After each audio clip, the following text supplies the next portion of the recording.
This week I'll be looking at Frank Capra's film Mr. Smith Goes to Washington. It tells the story of Jefferson Smith, a man who works with children and ends up being appointed to the United States Senate. While there, he writes a seemingly harmless bill setting up a boys' camp.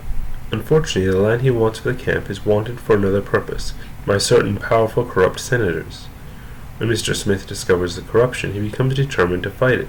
The corrupt senators become just as determined to stop him. This battle of wills leads to a climactic verbal showdown in the Senate. Near the beginning, it's clear that Mr. Smith is far removed from the system of politics. Unfortunately, it adds to this by portraying him as awkward and clumsy as well.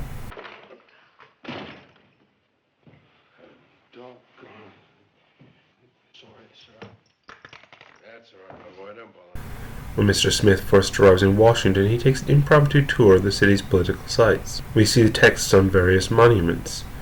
While the scene is a great affirmation of American values, it doesn't really further the plot. The story really picks up interest when Mr. Smith presents his bill and the corrupt senators scramble around trying to stop him. The climax of the film involves a quiet but effective drama. Using his knowledge of political procedure, Mr. Smith makes a very long speech, which prevents him from being removed from the Senate. Fairly late in the speech, he makes the following statement to one of the senators. And you know that you fight for the lost causes harder than for any others. Yes, you even die for them.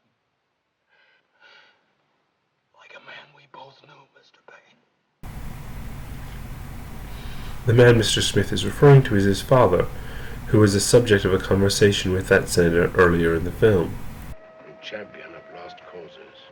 Dad always used to say the only causes worth fighting for were the lost causes. You don't have to tell me, Jeff. Now, we were a team, the two of us. It's a very particularly powerful moment in an already effective scene.